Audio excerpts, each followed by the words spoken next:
नमस्कार श्रीताओ। एक बार फिर से हाजिर हूं आप सबकी चाकरी में एक बहुत ही रहस्यमय आप बीती लेकर तो बढ़ते हैं कहानी की तरफ, क्योंकि सब्सक्राइब करने को अब मैं नहीं कहूंगा, क्योंकि आप लोग करते हैं नहीं। कहानी का शीर्षक है पुराना कब्रिस्तान। कब्रिस्तान एक ऐसा स्थान है जहां मृतकों का अंतिम विश्राम होता है, लेकिन यह स्थान हमेशा से रहस्य और भय का प्रतीक रहा है। यह कहानी उसी कब्रिस्तान के इर्द गिर्द घूमती है जो एक छोटे से गांव के बाहरी इलाके में स्थित है। यह कब्रिस्तान कई वर्षों से वीरान पड़ा था और इसकी दीवारों पर उगे घास और लताएं इसे और भी भयानक बनाती थीं। कब्रों के पास से गुजरते समय लोगों को एक अजीब सी ठंडक महसूस होती थी, मानो वहां की आत्माएं उन्हें घूर रही हों। इस कब्रिस्तान में विभिन्न प्रकार की कब्रें थीं, जिनमें से कुछ बेहद पुरानी थीं और उन पर पत्तियां और काई जमी हुई थी। गांव वाले इसे खौफनाक कब्रिस्तान कहते थे और कोई भी रात के समय वहां जाने की हिम्मत नहीं करता था। कहा जाता था कि इस कब्रिस्तान में रात के समय अजीब अजीब आवाजें सुनाई देती थीं। अक्सर लोग दावा करते थे कि उन्होंने अंधेरे में किसी की छाया देखी है जो कब्रों के बीच में टहलती थी। ये कब्रिस्तान गांव के लिए एक रहस्य बना हुआ था और यहां की कहानियों ने इसे और भी डरावना बना दिया था। गांव का माहौल हमेशा से शांत और सुरम्य रहा है, लेकिन इस कब्रिस्तान की उपस्थिति ने उसमें एक खौफनाक तड़का डाल दिया था। गांव के लोग अक्सर अपने बच्चों को उस कब्रिस्तान के बारे में चेतावनी देते थे। वे कहते थे कि वहां जाने का मतलब है मौत को आमंत्रित करना। इस डर के कारण बच्चे कभी-कभी खेलते खेलते कब्रिस्तान के पास से गुजरते हुए भी जल्दी से भाग जाते थे। गांव के बूढ़े लोग अक्सर उस कब्रिस्तान की कहानियों को सुनाते थे जो पीढ़ियों से चली आ रही थीं। गांव में एक प्रथा थी कि हर साल एक विशेष रात को लोग उस कब्रिस्तान के पास एक मेले का आयोजन करते थे, लेकिन यह मेला हमेशा से सावधानी और खौफ के साथ मनाया जाता था। गांव वाले हमेशा इस बात से डरे रहते थे कि कहीं उस रात कुछ अजीब न हो जाए। उनकी आंखों में एक डर और उत्सुकता दोनों ही झलकती थीं। इस कब्रिस्तान के रहस्य और डर ने गांव के लोगों की जिंदगी को प्रभावित किया था। गांव के युवा अक्सर अपने साहस का परीक्षण करने के लिए कब्रिस्तान में जाने की योजना बनाते थे, लेकिन उनमें से कोई भी वास्तव में वहां जाने की हिम्मत नहीं जुटा पाता था। कब्रिस्तान का डर और उसके पीछे छिपा रहस्य गांव के हर इंसान के मन में गहराई से बसा हुआ था। इस कहानी में इसी डर और रहस्य को उजागर करना ही मुख्य उद्देश्य है। अब जब राजन और उसके दोस्तों ने साहसिकता का निर्णय लिया, तो क्या वे उस कब्रिस्तान के रहस्यों का सामना कर पाएंगे? यह कहानी उसी अनकही सत्य की खोज में है जो अंधेरे के पीछे छिपा हुआ है। राजन एक निडर और साहसी युवक था जो हमेशा से नई चुनौतियों का सामना करने के लिए तैयार रहता था। उसकी आंखों में एक अद्भुत जिज्ञासा थी जो उसे अपने चारों ओर की दुनिया की खोज करने के लिए प्रेरित करती थी। राजन के दो करीबी दोस्त थे, विवेक और सनी। विवेक हमेशा राजन के साहस में उसका साथ देता था और सनी एक मजेदार स्वभाव का मालिक था जो किसी भी स्थिति में हंसी मजाक करना नहीं भूलता था। तीनों दोस्त अक्सर एक साथ समय बिताते थे और नए रोमांच की खोज में रहते थे। राजन ने कब्रिस्तान के बारे में सुनी हुई कहानियों को सुनकर यह निर्णय लिया कि उन्हें वहां जाकर सच्चाई का पता लगाना चाहिए। उसकी जिज्ञासा ने उसे और उसके दोस्तों को उस खौफनाक जगह की ओर खींचा। उन्होंने तय किया कि वे रात में कब्रिस्तान जाएंगे जब अंधेरा चारों ओर छा जाएगा। राजन के मन में यह विचार था कि वे उस स्थान की वास्तविकता का सामना करके गांव के लोगों को दिखा सकते हैं कि वहां कुछ भी खौफनाक नहीं है। गांव के लोग हमेशा से कब्रिस्तान को एक भूतिया स्थान मानते रहे हैं। बुजुर्गों का कहना था कि इस कब्रिस्तान में कई आत्माएं बसी हुई हैं जो अपनी अनसुलझी कहानियों के साथ वहां ठहरी हुई हैं। गांव वाले इस स्थान से बहुत डरते थे और कोई भी व्यक्ति रात के समय वहां जाने की सोच भी नहीं सकता था। उनका मानना था कि जो भी व्यक्ति उस कब्रिस्तान में जाता है वह कभी वापस नहीं लौटता। इस डर के कारण गांव में कई दंतकथाएं फैल गई थीं जो इस कब्रिस्तान की भयानकता को और बढ़ाती थीं। गांव के युवा अक्सर राजन की तरह साहसिकता दिखाने की कोशिश करते थे, लेकिन कब्रिस्तान का डर हमेशा उन्हें रोक देता था। गांव की महिलाओं में यह धारणा थी कि इस कब्रिस्तान में कोई बुरी आत्मा बसी हुई है जो लोगों को अपने जाल में फंसाने का प्रयास करती है। इसलिए जब राजन और उसके दोस्तों ने कब्रिस्तान में जाने का निर्णय लिया तो गांव वालों ने उन्हें चेतावनी दी कि वे इस खतरनाक निर्णय से बचें। गांव के मुखिया भी इस स्थिति को लेकर चिंतित थे। उन्होंने युवाओं को समझाया कि कब्रिस्तान की कहानियां सच हैं और वहां जाने का मतलब है अपने जीवन को खतरे में डालना। लेकिन राजन और उसके दोस्तों ने यह सब सुनकर और अधिक साहसिकता का अनुभव किया। उनके दिल में गांव वालों की धारणा को चुनौती देने की इच्छा थी। इस प्रकार राजन और उसके दोस्तों की साहसिकता और गांव वालों का डर एक दूसरे के आमने सामने आ गए। राजन, विवेक और सनी एक शाम एक पेड़ के नीचे बैठकर बातचीत कर रहे थे। अचानक राजन ने कब्रिस्तान का जिक्र किया जो गांव के बाहर स्थित था। उन्होंने कब्रिस्तान की डरावनी कहानियों का मजाक उड़ाते हुए एक दूसरे से कहा कि अगर वे सच में साहसी हैं तो उन्हें वहां जाना चाहिए। यह विचार धीरे धीरे उनके मन में गहराता गया। राजन ने कहा, क्या हम सच में वहां जा सकते हैं? क्या कोई हमारी हिम्मत की परीक्षा लेगा? विवेक ने हामी भरी। हां, हमें वहां जाना चाहिए। मैं जानना चाहता हूं कि क्या वहां सच में भूत हैं या ये सब सिर्फ गांव वालों के डरावने ख्याल हैं। सनी ने हंसते हुए कहा, अगर हम वहां गए और कुछ नहीं हुआ तो गांव वालों को यह समझाना पड़ेगा कि हम कितने बहादुर हैं। इस प्रकार तीनों ने तय किया कि वे उस रात कब्रिस्तान का दौरा करेंगे। लेकिन जैसे जैसे रात का समय निकट आया उनके मन में डर भी बढ़ने लगा। उन्होंने आपस में चर्चा की कि कब्रिस्तान में क्या होगा, क्या वहां सच में आत्माएं हैं और अगर कुछ अजीब हुआ तो वे क्या करेंगे। जैसे जैसे अंधेरा गहराता गया राजन के मन में डर की लहर दौड़ गई। उसे समझ नहीं आ रहा था कि वह अपने दोस्तों को क्या बताएं। उसने सोचा, अगर हम वहां गए और सच में कुछ भयानक हुआ तो हम क्या करेंगे। विवेक भी चिंतित था, लेकिन उसने अपनी भावनाओं को छुपा लिया। उसने खुद से कहा, अगर मैं डर गया तो बाकी दो दोस्तों को कैसे संभालूंगा। सनी, जो आमतौर पर मजाकिया था, अब गंभीर हो गया। उसने कहा, अगर कुछ होता है तो हमें एक दूसरे का साथ देना होगा, हम अकेले नहीं होंगे। उसके शब्दों ने थोड़ी हिम्मत दी, लेकिन अंदर ही अंदर सबकी धड़कनें तेज हो गईं। राजन ने कब्रिस्तान के बारे में सुनी गई कहानियों को याद किया। वह सोचने लगा, क्या अगर वहां सच में कोई आत्मा है, क्या हम उसके साथ आमने सामने होंगे। उसकी सोच उसे और भी डराने लगी। उसने महसूस किया कि वह खुद को किसी भी खतरे में नहीं डालना चाहता, लेकिन दोस्तों की हिम्मत भी उसे मजबूर कर रही थी। उनकी बातचीत के बीच में एक खौफनाक आवाज आई जिससे सभी चौंक गए। एक क्षण के लिए सभी ने एक दूसरे की ओर देखा। यह क्षण उनके लिए डर और साहस का संगम था। क्या वे सच में कब्रिस्तान जा पाएंगे या वे अपने डर के आगे झुक जाएंगे। राजन ने गहरी सांस ली और कहा, हम इस रात को तय कर चुके हैं, हमें जाना होगा। उस पल ने तय कर दिया कि वे अपने डर को चुनौती देंगे और कब्रिस्तान की रहस्यमय दुनिया में प्रवेश करेंगे। यह निर्णय उनके लिए एक नई यात्रा की शुरुआत थी, जहां साहस और डर के बीच की लड़ाई का सामना करना था। जब राजन, विवेक और सनी उस रात कब्रिस्तान के पास पहुंचे तो उन्होंने एक अनोखी भयानकता का अनुभव किया।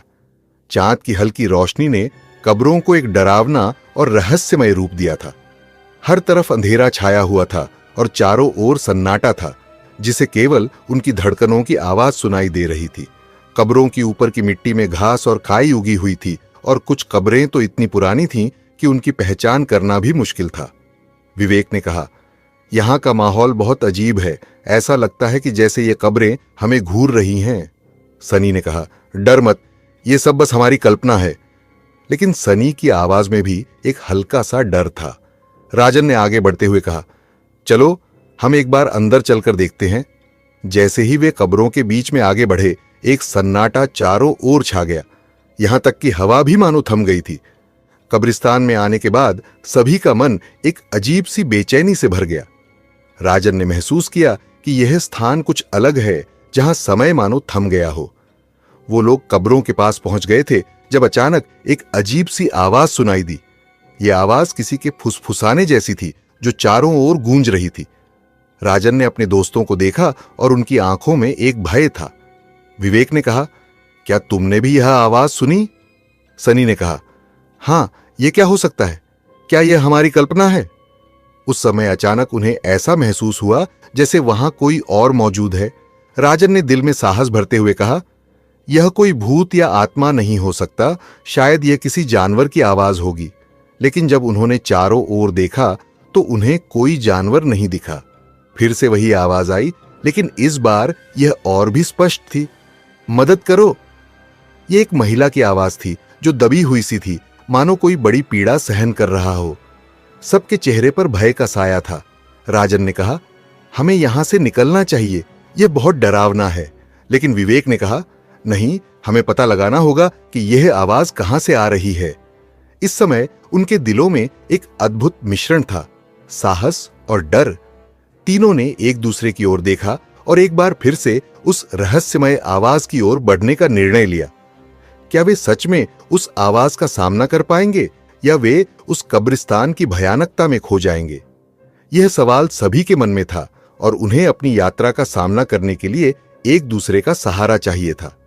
जब राजन, विवेक और सनी ने कब्रिस्तान के भीतर कदम रखा तो अचानक उनकी नजरें एक धुंधली रोशनी की ओर आकर्षित हुईं। यह रोशनी किसी अनजान स्थान से आ रही थी और उसके चारों ओर एक रहस्यमय आभा थी। चांद की रोशनी भी अब धुंधली पड़ चुकी थी, जैसे कि उस रोशनी ने रात के अंधेरे को भी अपने कब्जे में ले लिया हो। राजन ने सोचा, यह क्या हो रहा है? क्या यह सच में कुछ भूतियां हैं? सनी ने रोशनी की ओर इशारा करते हुए कहा, देखो, वहां कुछ है। तीनों ने धीरे धीरे उस ओर बढ़ना शुरू किया।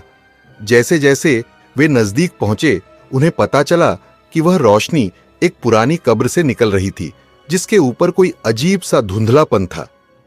कब्र की सतह पर नक्काशी की गई थी जो समय के साथ धुंधली हो गई थी, लेकिन रोशनी की चमक ने उसे और भी डरावना बना दिया था। राजन की धड़कनें तेज हो गईं। उसकी आंखों में भय और आशंका थी। उसे महसूस हुआ कि वह वहां कुछ गलत करने के लिए आया था। हमें यहां से लौट जाना चाहिए, उसने कहा, लेकिन विवेक और सनी ने उसे शांत करने की कोशिश की।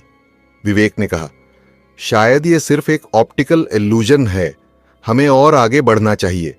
लेकिन राजन का डर बढ़ता गया। उसके मन में अनगिनत सवाल थे। अगर यह कोई आत्मा है तो क्या वह हमें नुकसान पहुंचाएगी? क्या हम उसके सामने आएंगे? उसके मन में यह विचार लगातार घूम रहा था। जैसे ही वे उस कब्र के पास पहुंचे, राजन ने एक अजीब सी धड़कन महसूस की। उसे लगा जैसे कब्र उसके नाम को पुकार रही है। उसने विवेक और सनी को देखने की कोशिश की, लेकिन उनकी आंखों में भी उसी डर का साया था। क्या तुमने भी यही महसूस किया? राजन ने सवाल किया। विवेक ने गर्दन हिलाई। हां, यह जगह सच में अजीब है। जैसे ही वे कब्र के और करीब पहुंचे, धुंधली रोशनी अचानक से बढ़ने लगी। रोशनी ने उन्हें चारों ओर से घेर लिया और अचानक ही चारों ओर एक सन्नाटा छा गया। राजन ने महसूस किया कि अब भागना बहुत जरूरी था, लेकिन उसके पैरों में मानो जैसे चक्की लग गई हो। वह केवल खड़ा रह गया और उसकी आंखों में डर की परछाइयां झलकने लगीं। इस वक्त राजन ने अपने अंदर की आवाज को सुनना चाहा, जो उसे कह रही थी कि उसे यहां से निकल जाना चाहिए। लेकिन उसके दोस्तों के लिए यह एक रहस्य सुलझाने का अवसर बन गया था। क्या वे इस रहस्य का सामना कर पाएंगे या क्या राजन का डर उन्हें इस भयानक अनुभव से बचा पाएगा? यह सवाल सभी के मन में था और कब्रिस्तान की धुंधली रोशनी ने उन्हें और भी जकड़ लिया था। जैसे ही धुंधली रोशनी बढ़ी, अचानक राजन के सामने एक पुरानी वृद्ध महिला की आत्मा प्रकट हुई। उसकी आंखें चमकदार और गहरी थीं, लेकिन उनमें एक विचलित करने वाला भय था। उसका चेहरा समय के द्वारा मिटा हुआ था और उसके कपड़े फटे पुराने थे। राजन ने जब उसे देखा तो उसके पांव जमीन पर मानो बंध गए हों। वह डर के मारे हिलने में असमर्थ था। महिला ने धीमी और कमजोर आवाज में कहा, यहां मत रुको, तुम यहां से जाओ। राजन का दिल तेजी से धड़कने लगा। उसने कोशिश की कि वह कुछ बोले, लेकिन उसकी आवाज थम गई। उसने अपने दोस्तों की ओर देखा, लेकिन विवेक और सनी भी भयभीत नजर आ रहे थे। महिला ने फिर कहा, तुम्हारे आने से यह जगह और भी अंधेरी हो गई है। यहां की आत्माएं शांति की तलाश में हैं और तुम्हारा यहां होना उन्हें और भी परेशान कर रहा है। राजन की धड़कनें बढ़ गईं और उसे समझ में आया कि वह किसी गंभीर स्थिति में है। तुम्हें यहां नहीं रहना चाहिए, महिला ने फिर से कहा। यहां की आत्माएं प्यासे हैं, वे तुमसे कुछ चाहती हैं। राजन ने देखा कि महिला की आंखों में आंसू थे और उसका चेहरा दयनीय था। वह जानता था कि उसे अब और नहीं रुकना चाहिए। उसने धीरे धीरे कहा, हम सिर्फ देखना चाहते थे, हमें माफ कर दो। लेकिन महिला की आत्मा ने उसका हाथ बढ़ाते हुए कहा, यहां देखने का समय नहीं है, तुम्हें जल्दी जाना होगा। अगर तुम नहीं गए तो तुम भी इस कब्रिस्तान के अंधेरे में खो जाओगे। राजन का डर बढ़ गया, जैसे कि उसके दिल में एक ठंडी लहर दौड़ गई हो। वह चिल्लाना चाहता था, लेकिन उसकी आवाज भी उसके गले में अटक गई। विवेक और सनी भी अब उसकी ओर देखने लगे, उनकी आंखों में भी वही भय था। महिला ने एक बार और चेतावनी दी, सचेत रहो, यह जगह जीवित नहीं है, यह सब एक जाल है। अगर तुमने नहीं सुना तो तुम फिर कभी यहां से नहीं निकल पाओगे। राजन का मन उथल पुथल हो गया। उसे अब समझ में आ गया था कि यह जगह केवल कब्रों का मैदान नहीं, बल्कि एक खतरनाक जाल है। उसे अपने दोस्तों को इस भयानक स्थिति से निकालने का कोई उपाय सोचना था। उसने अपनी हिम्मत जुटाते हुए कहा, हमें यहां से जाना होगा। लेकिन क्या उसके दोस्तों को वह समझा पाएगा, या क्या वे भी उस महिला की चेतावनी को नजरअंदाज कर देंगे? यह सवाल अब उनके जीवन और मौत के बीच का अंतर बन चुका था। राजन की आत्मा में एक ठानी हुई इच्छा थी कि वह अपने दोस्तों को सुरक्षित बाहर निकाल सके, लेकिन क्या वह ऐसा कर पाएगा? महिला की चेतावनी सुनने के बाद राजन ने अपने दोस्तों को जल्दी जाने के लिए मनाने की कोशिश की, लेकिन सनी और विवेक की जिज्ञासा अब और भी बढ़ गई थी। वे कब्रिस्तान के अंधेरे को और करीब से देखना चाहते थे। राजन ने कहा, हमने बहुत देख लिया, अब चलो। लेकिन विवेक ने उसकी बात अनसुनी कर दी। राजन, यह सब महज भ्रम है, हम यहां कुछ खोजने आए हैं, विवेक ने कहा, और वह धुंधली रोशनी की ओर बढ़ गया। सनी भी विवेक का अनुसरण करने लगा।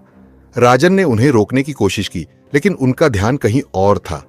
तभी अचानक एक तेज हलचल हुई। राजन ने देखा कि विवेक ने कुछ देखा है। वह उसके पास गया, लेकिन जैसे ही वह वहां पहुंचा, विवेक ने कहा, देखो वहां कुछ है। और इसी के साथ ही विवेक की आंखों में भय फैल गया। अगले ही पल वह घबराए हुए खड़ा रह गया और फिर अचानक वह जैसे अदृश्य हो गया। विवेक! राजन चिल्लाया। उसका दिल तेजी से धड़कने लगा। सनी भी विवेक की ओर देखने लगा, लेकिन विवेक अब वहां नहीं था। राजन और सनी एक दूसरे की ओर मुड़े। उनकी आंखों में डर और आशंका की परछाई थी। राजन ने डरते हुए कहा, हमें यहां से जाना चाहिए। लेकिन सनी ने अपने डर को छिपाते हुए कहा, नहीं, हमें विवेक को ढूंढना होगा। राजन ने महसूस किया कि उसके अंदर एक बड़ी कमजोरी थी।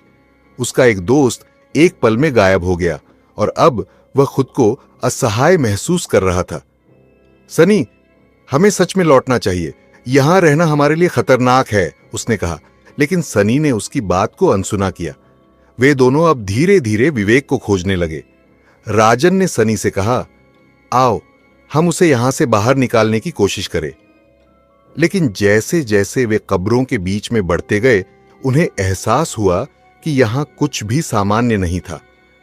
यहां कुछ गड़बड़ है, राजन ने सिसकते हुए कहा। उसे अपनी आवाज में डर का अनुभव हो रहा था। सनी ने कहा, हम विवेक को नहीं छोड़ सकते, वह कहीं पास होगा। लेकिन राजन जानता था कि वह खतरे में है। फिर अचानक सनी भी बिना किसी चेतावनी के गायब हो गया। राजन ने चिल्लाया, सनी नहीं! अब वह अकेला था और उसके भीतर की दहशत और बढ़ गई। उसने एक बार फिर से उस वृद्ध महिला की चेतावनी याद की, अगर तुमने नहीं सुना तो तुम फिर कभी यहां से नहीं निकल पाओगे। राजन की आंखों में आंसू आ गए। उसे अब अपने दोस्तों की याद आई। वे तीनों एक साथ थे, लेकिन अब वह खुद को अकेला और असहाय महसूस कर रहा था। उसे समझ में आ गया था कि यह स्थान उन्हें अपने जाल में फंसाने की कोशिश कर रहा है। उसे यहां से निकलने का कोई उपाय खोजना था, लेकिन अकेले वह क्या कर सकता था? उसका दिल भारी हो गया और उसे लगा जैसे अंधेरे ने उसे अपने शिकंजे में जकड़ लिया हो। उसने गहरी सांस ली और अपने आप से कहा, मुझे निकलना होगा, मुझे जीना है। लेकिन क्या वह अपनी हिम्मत जुटा पाएगा या क्या यह कब्रिस्तान उसका अंत होगा? कब्रिस्तान का नाम सुनते ही गांव वाले अक्सर एक दूसरे से इशारे करते थे। यह स्थान हमेशा से ही भय और आशंका का प्रतीक रहा था। गांव में पुराने लोग अक्सर वहां हुई भयानक घटनाओं की कहानियां सुनाते थे। एक बार गांव के एक युवक का नाम चित्तर था, जो रात में कब्रिस्तान की ओर चला गया था। लोग कहते थे कि चित्तर वहां किसी नजदीकी रिश्तेदार की कब्र पर फूल चढ़ाने गया था, लेकिन जब वह सुबह लौटा तो उसका चेहरा पीला और बदला हुआ था। उसने बताया कि उसने कब्रिस्तान में एक भूतिया आत्मा को देखा जो उसकी ओर बढ़ रही थी। उसके बाद चित्तर ने कभी उस रास्ते से नहीं गुजरा और उसकी आंखों में हमेशा एक अदृश्य डर बना रहा। गांव की और भी कई कहानियां थीं। एक बार एक वृद्ध महिला ने अपनी बेटियों के लिए कब्रिस्तान के पास से गुजरते समय एक अजीब आवाज सुनी थी। उसने सुना कि कोई उसका नाम ले रहा है। डर के मारे उसने अपने घर लौटकर किसी से कुछ नहीं कहा, लेकिन उस रात उसे बुरी तरह से बुखार आ गया। अगले दिन सुबह उसकी बेटियों ने देखा कि उनकी मां का चेहरा सफेद था, जैसे वह किसी गहरे डर का सामना कर रही थी। इसके बाद से गांव के लोग कब्रिस्तान के पास जाने से डरने लगे। गांव में यह विश्वास था कि कब्रिस्तान में हर एक कब्र के साथ एक कहानी जुड़ी होती है। कुछ लोगों का कहना था कि कब्रिस्तान में एक पुराना पेड़ है, जिसके नीचे अगर कोई रात में सो जाता है तो उसे रात भर भूतों की कहानियां सुनाई देती हैं। कई बार गांव के युवक वहां जाकर उस पेड़ के नीचे सोने की कोशिश करते थे, लेकिन हर बार वे उस स्थान को छोड़कर भाग जाते थे, क्योंकि उन्हें वहां से अजीब आवाजें सुनाई देती थीं। गांव के बुजुर्ग बताते थे कि कब्रिस्तान में एक ऐसी आत्मा है जो हर रात कब्रों के बीच भटकती है। अगर कोई उसे देख ले तो वह उसकी आंखों में एक खास चमक देखता है, जो उसे अपने जाल में फंसाने के लिए होती है। कई बार ऐसा हुआ है कि लोग कब्रिस्तान से लौटते समय अचानक से गायब हो गए और उनके परिवार वालों ने कभी उन्हें वापस नहीं देखा। इस सब के बीच एक और कहानी मशहूर थी, जिसमें एक लड़का था जो अपनी बीमार मां के लिए कब्रिस्तान से कुछ विशेष फूल लाने गया था। जब वह वहां पहुंचा तो उसे वहां एक चमकती हुई महिला दिखाई दी। उस महिला ने उसे कहा कि वह उसकी मां के लिए कुछ खास फूल देगी, लेकिन उसे वहां ठहरना होगा। लड़का उस महिला के जाल में फंस गया और फिर से वह कभी वापस नहीं आया। इन दंतकथाओं ने गांव के लोगों के मन में कब्रिस्तान के प्रति एक अजीब तरह का भय पैदा कर दिया था। जब भी कोई युवक या युवती वहां जाने की सोचते तो गांव के बुजुर्ग उनकी निंदा करते और उन्हें चेताते कि कब्रिस्तान से जुड़ी कहानियां सच हैं। इससे पहले कि कोई और घटना होती, गांव वाले हमेशा एक दूसरे से कहते, कब्रिस्तान से दूर रहो, नहीं तो तुम भी किसी कहानी का हिस्सा बन जाओगे। राजन और उसके दोस्तों ने इन कहानियों को सुना था, लेकिन वे मानते थे कि ये सब केवल भूत प्रेत की कल्पनाएं हैं। लेकिन अब जब वे कब्रिस्तान में थे और भयानकता का सामना कर रहे थे, तो उन्हें समझ में आ रहा था कि शायद यह सब केवल कहानियां हो नहीं थीं। राजन कब्रिस्तान की खामोशी में खड़ा था और उसके मन में अनगिनत सवाल घूम रहे थे। उसके दोस्तों के गायब होने के बाद वह हर कदम पर एक नई चिंता महसूस कर रहा था। क्या सच में भूत होते हैं? उसने अपने आप से पूछा। उसके मन में उस वृद्ध महिला की चेतावनी की आवाज गूंज रही थी, जो उसने कब्रिस्तान में सुनी थी। क्या यह सब सच है या ये सिर्फ मेरी कल्पना है? राजन ने खुद से कहा। मुझे समझना होगा कि यहां क्या हो रहा है। उसने सोचने लगा कि क्या उसके दोस्तों का गायब होना उस महिला के अलौकिक जादू से जुड़ा था। क्या हमें सच में उस पेड़ के नीचे नहीं जाना चाहिए था? उसने एक क्षण को सोचा। उसे यह भी समझ में आ रहा था कि कब्रिस्तान में हर कब्र की अपनी एक कहानी है, और शायद किसी कब्र के बारे में वह अब जान नहीं पाया। उसका मन विचारों में डूबा हुआ था। अगर कोई आत्मा यहां भटक रही है तो वह क्या चाहती है? क्या उसने अपने जीवन में कुछ अधूरा छोड़ा है? क्या उसके पास कोई संदेश है? राजन ने समझा कि उसकी जिज्ञासा अब उससे कहीं ज्यादा बड़ी समस्या बन चुकी है।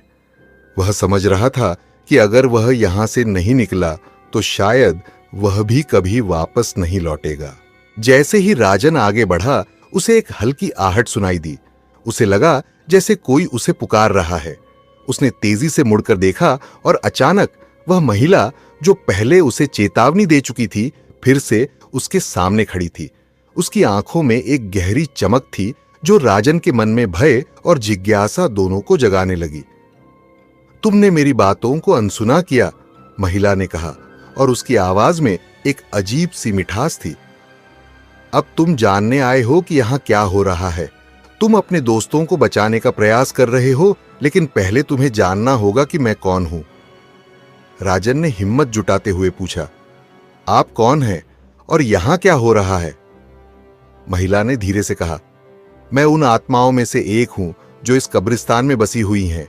मैं यहां अपने अधूरे काम के कारण भटक रही हूं। मेरी कहानी अधूरी है और मुझे शांति की आवश्यकता है, लेकिन तुम्हारे दोस्तों ने जो किया है उसके परिणाम भयानक होंगे। राजन की धड़कनें तेज हो गईं। उसने पूछा, आपका काम क्या है?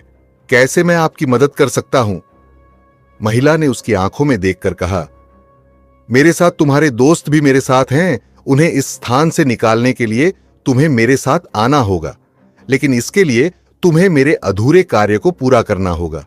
तुम्हें समझना होगा कि यह जगह केवल भूतों का नहीं, बल्कि उनके अतीत और उनके सपनों का भी घर है। राजन ने महसूस किया कि यह केवल उसके दोस्तों की जिंदगी का सवाल नहीं था, बल्कि इस महिला की आत्मा की शांति का भी। उसके मन में एक नया संकल्प जाग उठा। मैं आपकी मदद करूंगा, उसने कहा, बस मुझे बताएं कि मुझे क्या करना है। महिला ने धीरे धीरे अपने अधूरे कार्य की कहानी सुनाई और राजन के मन में उठने वाले सवालों का जवाब भी मिल गया।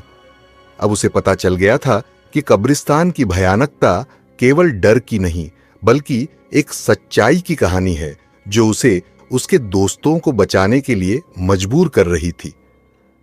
राजन ने महिला की बातों को ध्यान से सुना और एक नई ऊर्जा के साथ कब्रिस्तान की अनसुलझी पहेलियों को सुलझाने का निर्णय लिया। उसने अपनी दोस्तों की खोजबीन शुरू की। उसका मन उत्सुकता और भय के मिश्रण से भरा हुआ था। कब्रों के बीच चलते हुए वह अपने दोस्तों की आवाजें सुनने की कोशिश कर रहा था, लेकिन चारों ओर एक भयानक सन्नाटा था। जैसे ही वह एक पुरानी खंडहर कब्र के पास पहुंचा, उसकी नजर वहां एक चमकती हुई चीज पर पड़ी। उसे लगा जैसे वह कुछ महत्वपूर्ण हो सकता है। वह ध्यान से उस ओर बढ़ा। कब्र के पास पहुंचकर उसने देखा कि वहां एक पुराना चश्मा पड़ा हुआ है। वह चश्मा देखकर उसके मन में एक आशंका जाग उठी। क्या यह मेरे किसी दोस्त का है? उसने अपने मन में सोचा। चश्मा उठाते ही उसे एक अजीब सा एहसास हुआ। जैसे ही उसने चश्मा अपने चेहरे पर लगाया, अचानक उसके चारों ओर की दुनिया एक नई रोशनी में नजर आई। उसे लगा जैसे उसके सामने की कब्रें बोलने लगी हों। उसने महसूस किया कि उसके भीतर एक अजीब शक्ति जाग उठी है, जिससे वह आत्माओं से जुड़ने की कोशिश कर रहा था। लेकिन क्या यह सब सच में हो रहा था या यह केवल उसकी कल्पना थी? राजन ने चश्मा पहनकर आसपास की खोजबीन जारी रखी। तभी उसकी नजर एक पुरानी घिसी हुई कब्र पर पड़ी। उस कब्र के पास एक चमकता हुआ सिक्का था। उसने उसे उठाया और गौर से देखा। वह सिक्का किसी खास महत्व का प्रतीत हो रहा था। उस पर एक अजीब सी आकृति बनी हुई थी जो उसे पहचानी हुई सी लगी।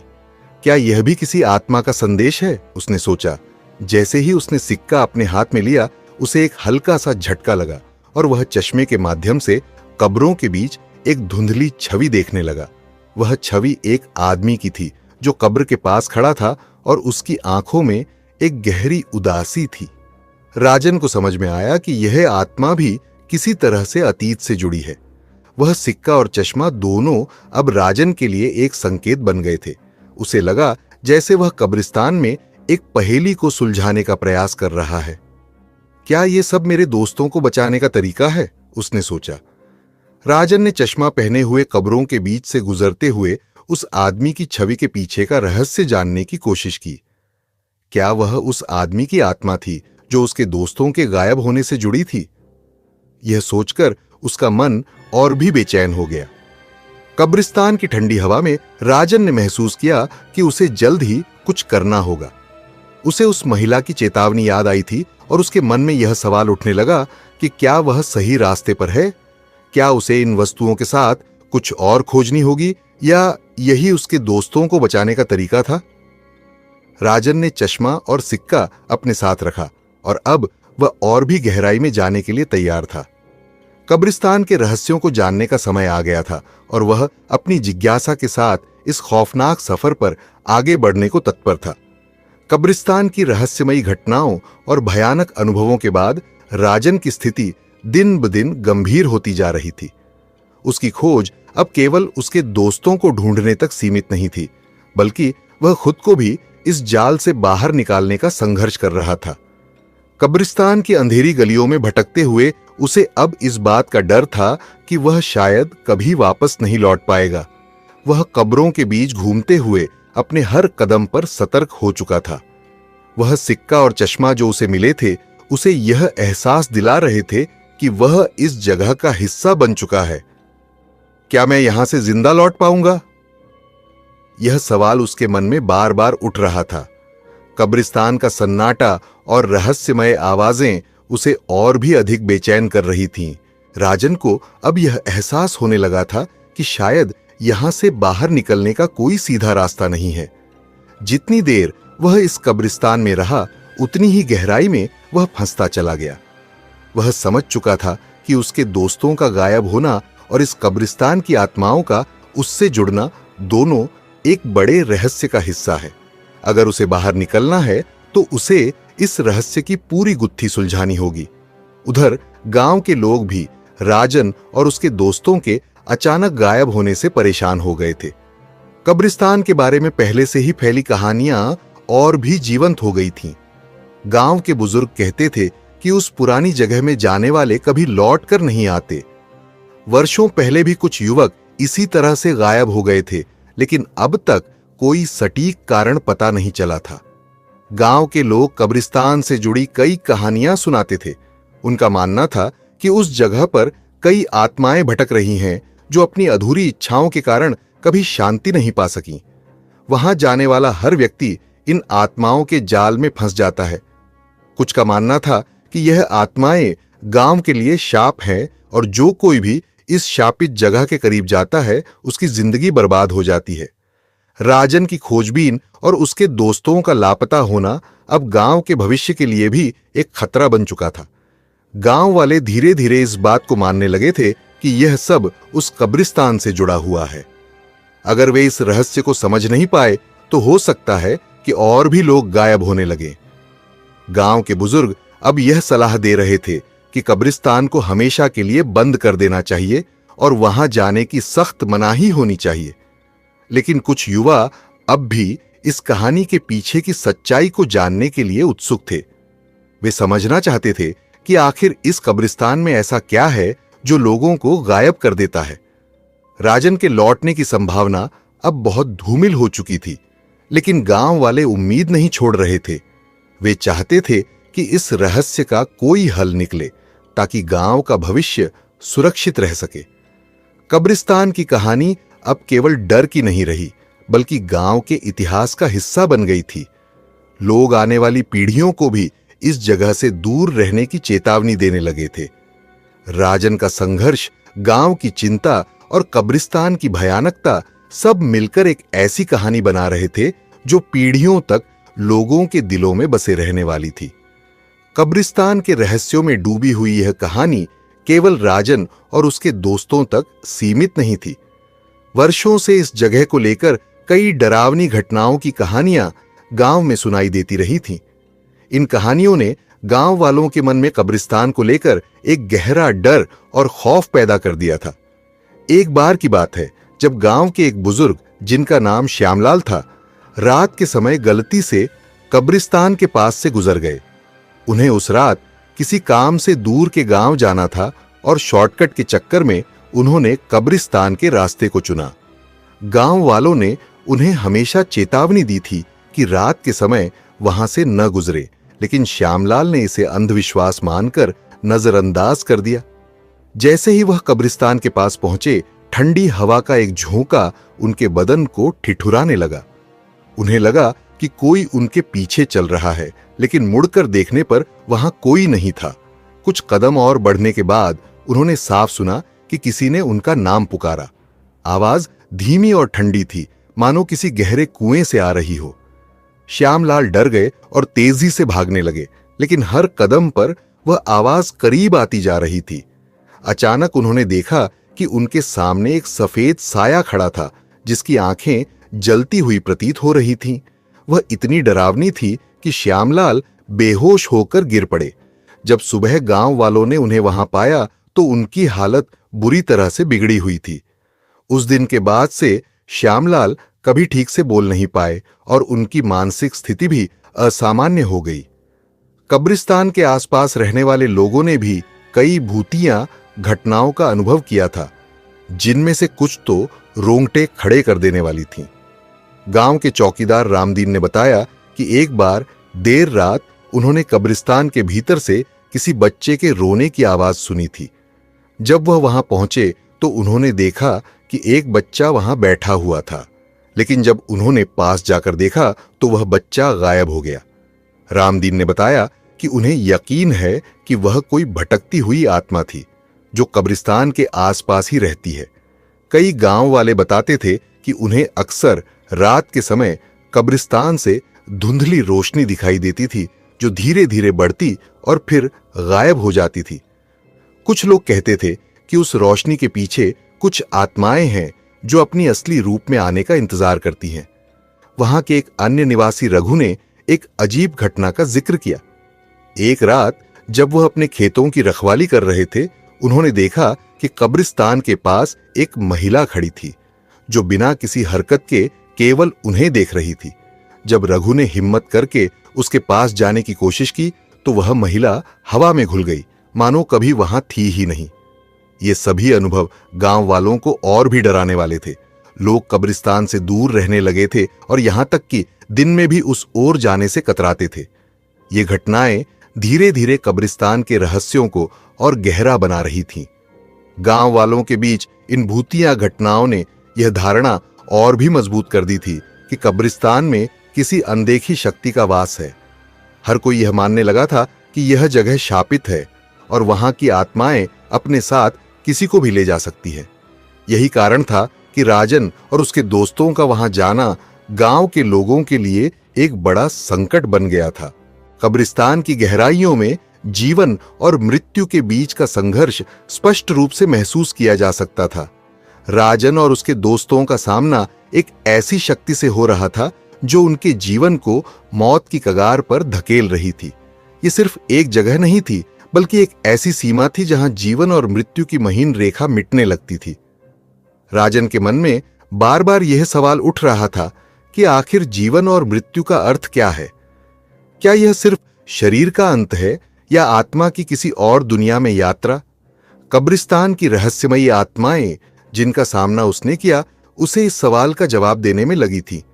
इन आत्माओं ने शायद कभी अपनी जिंदगी पूरी तरह जी नहीं पाई थी और अब वे अपनी पीड़ा से मुक्ति पाने के लिए राजन जैसे जीवित लोगों की आत्मा पर कब्जा करने की कोशिश कर रही थी। कब्रिस्तान की ठंडी हवाओं और अंधेरे में राजन ने खुद को इस द्वंद्व के बीच फंसा पाया। एक ओर उसके मन में जीवित रहने की चाह थी, वहीं दूसरी ओर मौत का अजीब सा आकर्षण उसे अपनी ओर खींच रहा था। यह अनुभव उसे जीवन और मृत्यु के गहरे और दार्शनिक पहलुओं की ओर खींच ले जा रहा था। कब्रिस्तान में व्याप्त अंधकार केवल भौतिक रूप से नहीं, बल्कि मानसिक और आत्मिक रूप से भी था। इस अंधकार ने राजन के अंदर के डर को और बढ़ा दिया था। यह अंधकार सिर्फ रात का नहीं था, बल्कि वह भयानक शक्ति थी जो इंसान को उसकी सीमा तक ले जाकर उसकी कमजोरियों को उजागर करती है। परंतु जहां अंधकार था, वहीं साहस की भी परीक्षा हो रही थी। राजन के सामने कई बार ऐसे पल आए जब वह भाग सकता था, खुद को बचाने के लिए पीछे हट सकता था, लेकिन उसके अंदर का साहस, उसके दोस्तों को बचाने की जिम्मेदारी और इस रहस्य को सुलझाने की जिज्ञासा उसे वापस खींच लाती थी। यह साहस ही था जो उसे अंधकार की सबसे गहरी परतों में जाने के लिए प्रेरित कर रहा था। उसने यह महसूस किया कि अंधकार की शक्ति कितनी ही भयानक क्यों न हो, इंसान का साहस और आत्मविश्वास उसे हरा सकता है। राजन ने धीरे धीरे यह समझा कि अगर वह इस अंधकार से जीतना चाहता है तो उसे अपने भीतर के डर का सामना करना होगा। उसका साहस, उसकी उम्मीद और अंधकार की शक्ति के बीच का यह संघर्ष ही इस कहानी का असली सार था। जहां एक ओर अंधकार उसे निगलने की कोशिश कर रहा था, वहीं राजन का साहस उसे बार बार जीवन की ओर खींच रहा था। यह द्वंद्व तब तक जारी रहा जब तक कि राजन ने यह तय नहीं कर लिया कि चाहे कुछ भी हो, वह इस अंधेरे को मात देगा और अपने दोस्तों को सुरक्षित बाहर ले जाएगा। इस द्वंद्व ने राजन को केवल कब्रिस्तान से नहीं बल्कि खुद से भी जूझने का अवसर दिया। यह संघर्ष जीवन और मृत्यु से परे मनुष्य के अदम्य साहस और अंधकार की शक्तियों के बीच की शाश्वत लड़ाई की गाथा बन गया। राजन ने देखा कि कब्रिस्तान के चारों ओर एक अदृश्य पर्दा था जो वर्षों से इन आत्माओं को बंधक बनाए हुए था। लेकिन जैसे ही उसने उस अंतिम चेतावनी और आत्मा के दुख को समझा, वह पर्दा धीरे धीरे उठने लगा। आत्माएं जो इतने सालों से भटक रही थीं, अब मुक्त हो गईं। उन्होंने एक आखिरी बार राजन की ओर देखा, मानो उसे धन्यवाद दे रही हों, और फिर वह धीरे धीरे धुंध में गायब हो गईं। राजन और उसके बचे हुए दोस्तों ने कब्रिस्तान को छोड़ दिया और यह महसूस किया कि उन्होंने न केवल अपने जीवन को बचाया बल्कि उन आत्माओं को भी शांति दी जो सालों से इस दुनिया में भटक रही थीं। वापस गांव लौटते समय राजन ने पीछे मुड़कर एक आखिरी बार उस पुरानी जगह को देखा। अब वहां कोई भय नहीं था, न ही कोई सन्नाटा जो दिल दहला दे। सब कुछ शांत और सामान्य था। ऐसा लग रहा था कि जैसे कब्रिस्तान ने भी अपनी मुक्ति पा ली हो। गांव वालों ने जब सुना कि राजन और उसके दोस्त सुरक्षित वापस आ गए हैं तो उन्होंने राहत की सांस ली। लेकिन कब्रिस्तान की घटनाओं का उल्लेख करने से सभी बचते थे। राजन ने गांव वालों को सारी बातें नहीं बताईं क्योंकि वह जानता था कि जो कुछ भी वहां हुआ उसे शब्दों में बयां करना असंभव था। अब कब्रिस्तान एक आम जगह बन गया था जहां लोग बिना किसी डर के जा सकते थे। गांव वालों के दिलों में वह खौफनाक इतिहास धीरे धीरे मिटने लगा। राजन और उसके दोस्तों ने उस रात के भयानक अनुभव से एक महत्वपूर्ण सबक सीखा। भूतिया ताकतों से जीतना केवल बाहरी संघर्ष नहीं बल्कि अंदर के डर पर काबू पाना भी है। और जब इंसान अपने भीतर के डर का सामना करता है तो वह किसी भी अंधकार को मात दे सकता है। इस तरह आत्माएं मुक्त हो गईं और राजन के साथ गांव का भविष्य फिर से उज्जवल हो उठा।